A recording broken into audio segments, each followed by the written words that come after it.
Hello there, glad to have you join us on the program this week. I'm Gloria Umezuke.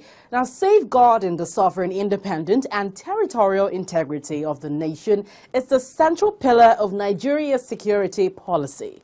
The nation's capital has witnessed its share of insecurity in form of armed robbery attacks and burglary and insurgency. Well, I spoke to the FCT Commissioner of Police, and he tells me what the command is doing to address security in the FCT.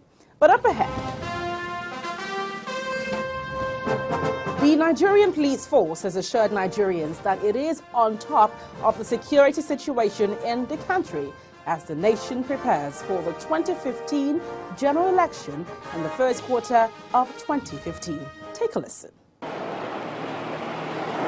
Officers and men of the Nigerian police force are taking strategic locations in the Federal Capital Territory, a strategy that is being replicated across the country as the nation prepares for the 2015 general elections.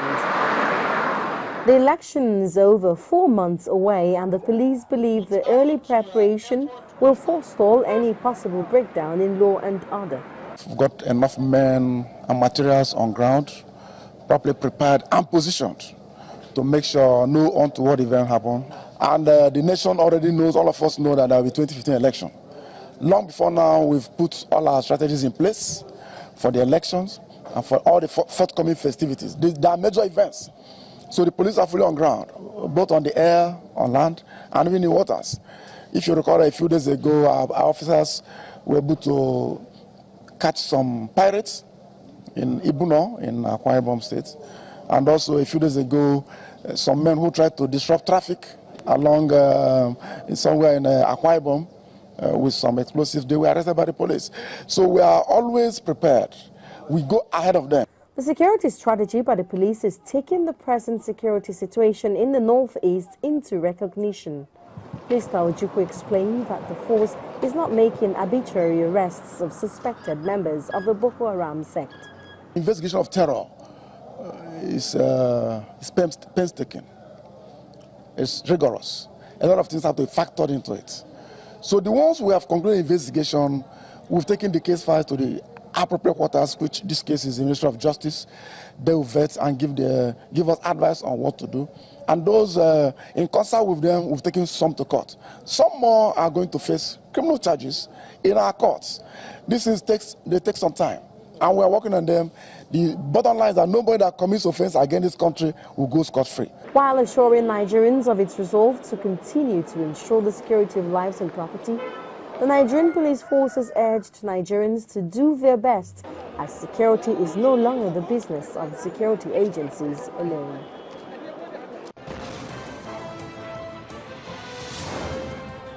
Well, I spoke to the Commissioner of Police for the FCT, Mr. Wilson Inaligu, who expatiates on the security situation here in the nation's capital. And you're welcome to the program. Thank you very much. Well, let's begin with your assumption of office. Since you entered into office, what exactly have you observed in the FCT command? First of all, I think since I took over office, I found the officers to be very enthusiastic about their work. I found that the public is willing to partner with us. I've received a lot of phone calls and personal contact. I've also observed that the FCT residents and visitors alike are very interested in matters of security and are prepared to work with the police force in the FCT Police Command, and I think in the country generally. Of course, crime is not out of control, that FCT is calm. We've also observed, of course, from this holiday, from the Salah celebration so far, it's been calm. So I think FCT is very calm and peaceful. What really is your vision for security as regards the FCT? Yeah, my vision basically is, my approach really is community-oriented policing.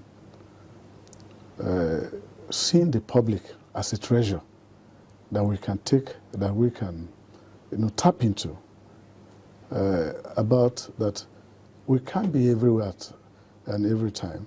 So my vision is to have the public as our eyes and ears. But actually, I know the police always, they need the public to do their functions and operate effectively. That's correct. But that doesn't really happen. How do you want to bridge that disconnect? And so what we've tried to do so far, when I took office about 3 days, within 3 days, I met with all the area commanders and DPOs and other heads of departments. And one of the things we emphasize is our officers being polite to the public, but firm, having strategic or dynamic relationship with law-abiding citizens to get their trust, attending to their needs and demands, going to our communities to talk to them about the issues of crime, that in setting our policing priorities, we bring the public on board, asking them, what are the crimes that concern you within your community? And so when I sent out the area commanders and DPS, they came with very interesting results. So you discover that somebody staying in Garki, let's say Garki Village, Lagos Street area, their idea of security in their neighborhood is different from the guy in Port Harcourt Street of Gimbia Street. And so that was very interesting for us. And so in crafting our strategies, we now begin to look at that we must, to get their trust, we must understand the crimes of concern. So we are not just preventing crime, but the fear of crime. Because we discover that when we address the crimes that concern them, because you might be thinking of a robbery of car being so, because usually violent, but that guy on the other street is interested in somebody in the neighborhood who smoke Indian hemp, cannabis, or people, social issues, people lining up the street, commercial sex worker. That could be what is bothering it. That's what we discovered. And for us, it's very interesting. Therefore, in setting our policing priorities, we will take input from our respective communities. And we are doing that. And so the response we're getting is very interesting. And so we are addressing our policing from, should I say, a scientific point of view, looking at these issues within the respective communities. So our DPOs, our station officers and other officers begin to address the issue of crime from the perspective, our perspective, based on our statistics and the perspective of our respective communities. All right, when you mentioned that one of your vision is to work with the community, it brought me to this question. I just want to seek your perspective on this. The Sultan of Sokoto, Alhaji Sa'ad Abubakar, he said the creation of states, state police, will aid the war against insurgency. Well, those are very issues that, in my capacity, I will not be able to address. What is your perspective on this? But all I want to say, Nigeria is one country, and there is, if you look at the demography of Abuja, for example, you find people from every part of the country in Abuja, and we are highly mobile people. So you find people mixing from one community to the other. So, but I believe with the policing skill we are taught, if you go to your community and you try to understand the community, you should be able to police that community.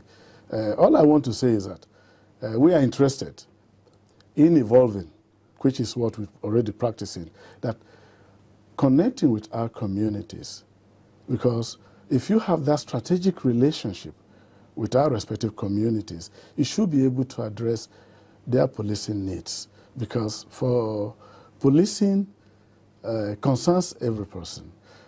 If I am policing, like as CP Abuja, Abuja is home to all the diplomatic missions, most of them. It's home to big different businesses, the Senate, members of the National Assembly. So it's a kind of melting point.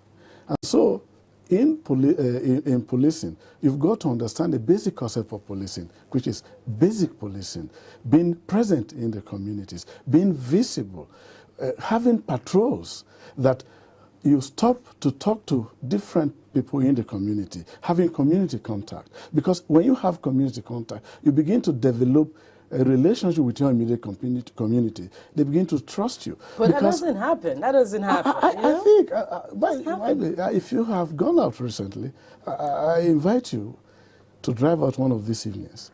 Talk to our police officers.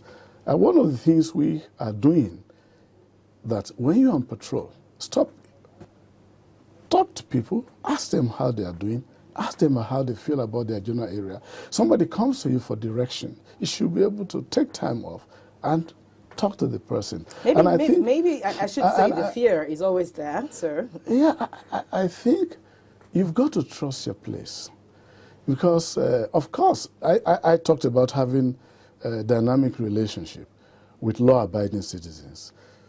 But some people, once they see an officer in uniform, you don't know what operates in their mind. But I want to invite them that our force, the Nigeria Police Force, because when the IG talks about code of conduct, about having a vision of an effective and efficient police force that defends the rights of individuals, a force that is prepared, that responds to the needs of our communities, having such vision, and then implementing it through our mission of making our societies safe and more secure for people. Of course, they're going to trust us. And I think a lot of them do. Because when you listen to some programs, phone-in programs, like the Brekete family, and Lean on Me, which I've spoken, and I gave out my personal phone numbers, I've received a lot of calls, commendations, and SMS. And that's, for me, and for us in the command, is very encouraging. All right. You know, let's understand now. There was a plan to set up CCTV cameras around the FCT. What happened to that plan? What's the latest on that? I think we have cameras. From our control room in FCT Police Command Headquarters and the Force Headquarters, we are able to monitor different parts of the FCT. Effectively? I think for now, it is quite effective. But of course, there is always room for improvement. But I think, because... So you're saying there are CCTV cameras around the FCT? Yes. There are. So what happened to places like Maraba? Of course, recently, if you have gotten your reports, you would hear that there is an increased rate of theft around Maraba, Nyanya, and areas like that. Are you aware? You see, you must understand that Nyanya is within the FCT, Maraba is in Nasarawa State. But because we are the same force, we have good relationship with states that are contiguous to the FCT. During our last meeting with the IG, all commissioners of police and AIGs and DIGs, I had a side meeting, I would say, with CP Usman Yakubu, the commissioner of police for Nasarawa State Police Command. And one of the things we discussed, we're coming up with a plan to carry out massive and sustained raid operation in these communities of Masaka, Maraba, One Man Village, Nyanya, and Keru, New Keru, and the rest of the places. That's what we're trying to do, even though it is not in FCT. But because a significant population of the Federal Capital Territory are resident in those places and commute to work on a daily basis. So we also extend, when we have a critical situation, they call us and our response teams go there. But we do that in collaboration with Nasarawa State Police Command. All right, just hold on with that thought. We'll come back to this issue of security, especially in the FCT. We're still with the Police Commissioner for the FCT, Mr. Wilson Inaligu. Join us again after this time out.